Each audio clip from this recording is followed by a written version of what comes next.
تمہیں جلدی تو نہیں گھر جانے کی؟ میں نے بھی ایک دو دن گھر کوئی نہیں جانا، چلو بیٹھے رہے، تم گھر جا کے فیس ٹو فیس گالیاں سن لینا، میں فون پہ سن لوں گا۔ اللہ اللہ خیر کرتا ہے۔ جتنے زیادہ زور زور سے ہنسے لگ رہا آپ بھی سن کے ہی آئے ہیں ماشاءاللہ۔ کوئی نہیں، ان کی سننی چاہیے۔ ساس نہیں سنتی، سسر نہیں سنتا، دیور جٹھانی، کوئی تم نہ سنو تو پھر کون سنے گا؟ ان کی سننی چاہیے اور سن کر برداشت کرنی چاہیے۔ اچھا، زندگی کے جھگڑے ختم ہو جائیں گے، بولتی رہنا ہاں ہاں بالکل بالکل تو ٹھیک کہہ رہی، کیا بات، بڑی غلطی کی، تیری بات پہلے مان، تیری بات پہلے مان لینی چاہیے تھی۔ یوں جب ساری اندر سے اس کی گیس نکل جائے، سلنڈر خالی ہو جائے، پھر چولہا جلاؤ، ٹھنڈا ہی ہوگا۔ اللہ لگائے تم کو ہاتھ بھی سیکیں اور آگ بھی نہ جلے، یہ تو نہیں ہو سکتا۔ عورت کی مزاج میں پیدا ہوا کہ جتنا بھی نرم لہجہ کر لو، پیار کر لو، اس نے اٹھتے بیٹھتے کہیں نہ کہیں ٹیڑھا پن ضرور دکھانا۔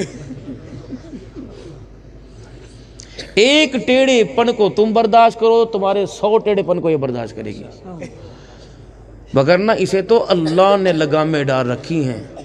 اگر یہ اپنی آئی پر آ جائے نا تو بندے کو گندم کی گولیاں کھانے میں مجبور کر دیتی ہے۔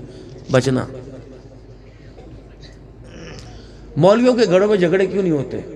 ہوتے ہیں پر آواز ہی کوئی نہیں آتی۔ ہر ایک کے گھر کے اندر بھانڈے کھڑکتے ہیں، الحمدللہ مولویوں کے گھر کے اندر بھانڈے ہوتے ہی نہیں ہیں کھڑکے کا۔ ہماری تنخواہوں کا معیار اتنا کوئی نہیں بھانڈے لے کے آئے، تیرے سے مانگ تانگ کے اللہ کچھ گزارا کر لیتے ہیں۔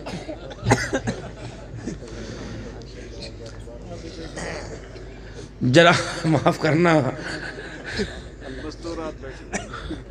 میں کیا کروں، میں جا کے بیٹھ جاؤں، سنو تک انہی کے لیے تو بات کر رہا ہوں تاکہ صبح آپ کا ان سے واسطہ پڑے گا۔ تو میرے لاڈلو، بچ بچ کے چلنا ہے، ساتھ لے کے چلنا ہے۔ ان کے سامنے رو یہ بھی برداشت نہیں ہوتا، ان کے سامنے ہنسو یہ بھی برداشت نہیں ہوتا، ان کے سامنے چپ رہو یہ بھی برداشت نہیں ہوتا۔ مثال وہی باپ بیٹے کی اور ایک گدھے کی۔ باپ بیٹا جا رہے تھے، گدھا پاس تھا، وہ کہنے احمق لوگ ہیں، سواری ساتھ ہے، پیدل چل رہے، دونوں بیٹھ گئے، آگے کا احمق لوگ ہیں، اتنی سی جان پر 2 بندوں کا بوجھ ہے۔ باپ نے رسی پکڑ لی، بیٹے کو بٹھا دیا، لوگ کہنے کتنا بے وقوف نافرمان ہے، خود بیٹھا ہوا باپ کو بٹھا رکھا ہے۔ باپ نے اپنے بیٹے کو اتارا، خود بیٹھ گیا، انہوں نے کہا دیکھ یار کتنا بڑا ظالم ہے، خود بیٹھا بیٹے سے رسی کھچوا رہا ہے۔ انہوں نے کہا کرے کیا، ایک نے 2 ٹانگیں پکڑی، ایک نے 2 ٹانگیں، گدھے کو کندھے پہ اٹھا لیا۔ لوگ کہنے کتنے بے وقوف ہیں، اسی پر بیٹھنا چاہیے تھا، اسی کندھے پر اٹھا لیا۔ لوگ جینے نہیں دیتے۔ اس لیے ہنسا رہا ہوں کہ میری بھی نیند اڑے، تھوڑی سی آپ کی بھی اڑے۔ ہنسنے والا مزاج بنے گا تو رونے والے مزاج آئے گا، رونے والا مزاج بنے گا تو اللہ کی یاد کا مزاج آئے گا۔ جب دل ٹوٹتا ہے پھر اللہ کی محبت آتی ہے، جب دل کا ڈھکنا کھلتا ہے پھر اللہ کی محبت ٹپ ٹپ گرنی شروع ہوتی ہے۔ بندے ایک عورت کا مرگی کا دورہ پڑا ایک عورت کو، اب میری بہنوں تم نئے باندھنا شروع کر دینا، آج کے بندے اعلان کرانے میں دیر نہیں کرتے۔ وہ مرگی کا دورہ پڑا عورت کو، وہ اٹھے نہ، سادہ دور تھا، بندے سمجھے انتقال ہو گیا۔ جنازہ تیار ہوا، رات کا اندھیرا تھا، مظفر گڑھ میں لوڈ شیڈنگ تھی، دوڑ دوڑ جنازہ لوگ اس طرح بھاگ بھاگ کے لے کے جاتے ہیں، پتہ نہیں فرشتہ ہمیں نہ پکڑ لے، چھڑ کیا ہوا۔ اندھیرا تھا، چلتے رہے، کلمہ شہادت، تو جنازے کی چرپائی نہ جا کے کھمبے میں لگی، وہ ذہن پہ زور پڑا، بی بی اٹھ کے بیٹھ گئی۔ جو کلمہ شہادت کندھے پر جنازہ لے کے جا رہا تھا وہ ہنستے ہنستے رونے لگ گیا، میں نہیں تھا، یہ سارے اللہ کی کرنی۔ چند دن کے بعد گھر والی کا قدرتی اللہ کی طرف سے انتقال ہو گیا۔ ساری دنیا رات کے اندھیرے میں کہہ رہی تھی کلمہ شہادت کلمہ شہادت. اس کا گھر والا چرپائی کو پکڑ کے کہہ رہا تھا کھمبا بچا کے کھمبا بچا کے کھمبا بچا کے. تو یہ میری بہنیں بیٹھی ہیں, میں نے اپنا آپ بچانا بھی ہے. بس کبھی قاری حنیف سے کہا او کو نہ سڈاویں آج تو بعد بٹیر تے سانو عبد شکور پہلے کوئی نہیں ملے. کہہ رہے تھے بٹیر کھلائیں گے, یا تو بیر ہمیں کوئی نہیں ملے, بٹیر تو بڑی دور کے بعد. تونسے کے علاقے میں گیا, انہوں نے کہا حضرت ایسی صحبت بنی, یوں بنی یوں بنی یوں بنی. جب کھانے کے لیے بیٹھے تو میرے کان میں کہنے لگا تو گزارا چا کرو, صحبت ختم تھی.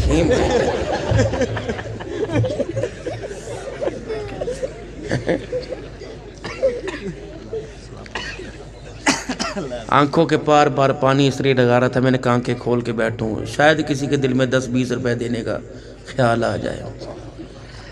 یقینی بات آپ بیتی آن دی ریکارڈ ہے, میں تقریر کر رہا تھا اور لوگ پیسے دے رہے تھے. ایک بندے نے سر سے ایک سائیں آ کے بیٹھ گیا, ایک سائیں آ کے بیٹھ گیا. 2 واقعات, ایک کبیر والے میں میرے ساتھ اس طرح ہوا, ایک ٹوکر زمین پر سائیں آ کے بیٹھ گیا. پیسے اتنے سارے تھے اور مجھے سائیں سے لگا. اس نے سر سے ٹوپی اتاری, سارے پیسے ٹوپی میں ڈالنے شروع کر دی. میں نے کہا ہمدرد ہے, اکٹھے کر کے دے گا. جب میں نے آنکھیں بند کر کے دعا کی, نہ پھر مجھے سائیں نظر آیا نہ مجھے ٹوپی نظر آیا. اللہ کی قسم.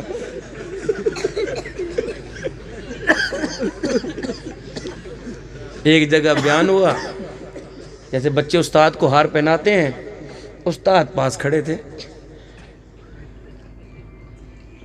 ایک بچے نے مجھے ہار پہنایا, اس کے ساتھ دوسرے نے پہنا دیا.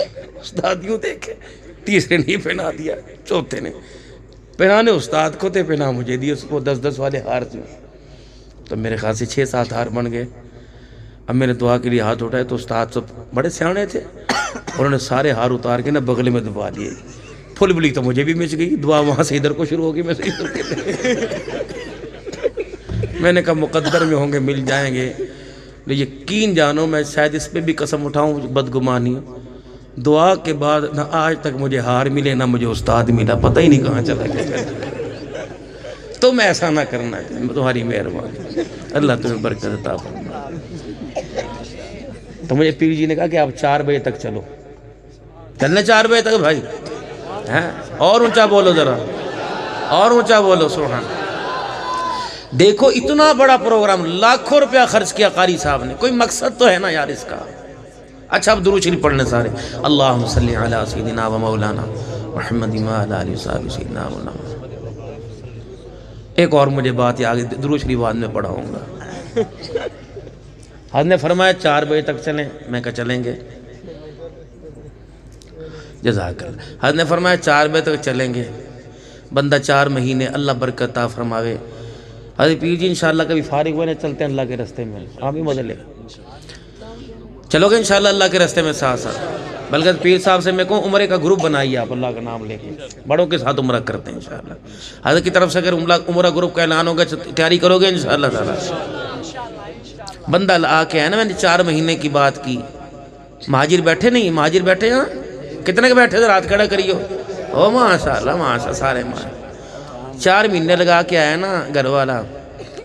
گھر کے اندر 2 پوت تھے, ایک چھوری تھی گھر کے اندر. آ رہی سمجھ نہیں, زور سے بولو, آ رہی سمجھ. بیوی نے کہا سارا دن تیری خدمت کر کر کے میں تھکی بھی, میں نے ہاتھ نہ لگائیے تھے. انہوں نے کہا ٹھیک ہے تے پڑھ جا. 4 بجے اٹھا, تہجد پڑھی, فجر کی اذان کا وقت ہو گیا. کہنے لگا رسید اٹھ نماز پڑھ. انہوں نے کہا تے پڑھ لے, میں کل نے پڑھوں گا. بشیر تے نماز پڑھ لے, کہ آج تے پڑھ لے, میں کل کو پڑھوں گا. بیٹی کا نام تھا بیبو. بیبو چلتا ہی کھڑی ہو جا. وہ کہنے لگی ابا کل تے پڑھوں گی انشاءاللہ تعالی, تے پڑھ لے. انہوں نے کہا اپنی بھی پڑھنی, رسید کی بھی پڑھنی, بشیر کی بھی پڑھنی, بیبو کی بھی پڑھنی, کس طرح پڑھوں. مسلح پہ کھڑا ہو کے کہنے لگا 2 رسید کے 2 بشیر کے, اٹھنا بیٹھنا بیبو کا, میرا اللہ اکبر کہتا ہے.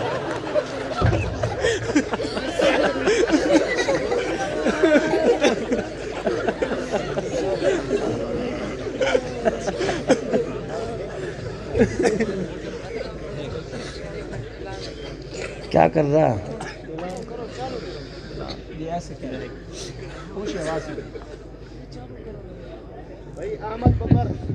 ملک احمد گنجیڑا، ببر گنجیڑا، احمد ببر، بچے باہر کھڑے ہیں رو رہے ہیں، وہ اپنے بچوں کو سنبھالیں۔ اللہ تعالیٰ برکت عطا فرمائے دے، ہنسا بھی کرو۔ رسول اللہ صلی اللہ علیہ وسلم نے مدینے میں آ کے ایک بازار قائم کیا، ایک پارک بنوایا اللہ کے نبی۔ شام کو اللہ کے نبی تشریف لے جایا کرتے، عصر کے بعد کے بچوں کا گھمانا، ان کی فریش کرنا، ان کے ذہن کو فریش کرنا، پرے سے چلا آ رہا، تفریح مقام۔ سارا دن جبیلوں کے اندر پھنسے رہتے ہو، تھوڑا سا وقت، اور میں سسر سے یا ساس صاحبہ کو بیٹھی ہو عرض کروں گا، جب تمہارا بچہ شام کو تھکار کے آئے اور بہو سارا دن کام کاج کر کے تھک جائے، تھوڑا سا انہیں ہنسنے کا موقع ضرور دیا کرو، تھوڑا سا۔ یہاں تو قدرتی بات ہے، اگر چھوڑا بڑھ جگہ بچی کے کمرے میں ہیں تو بہن آوے گی، یار بندہ نہیں لینے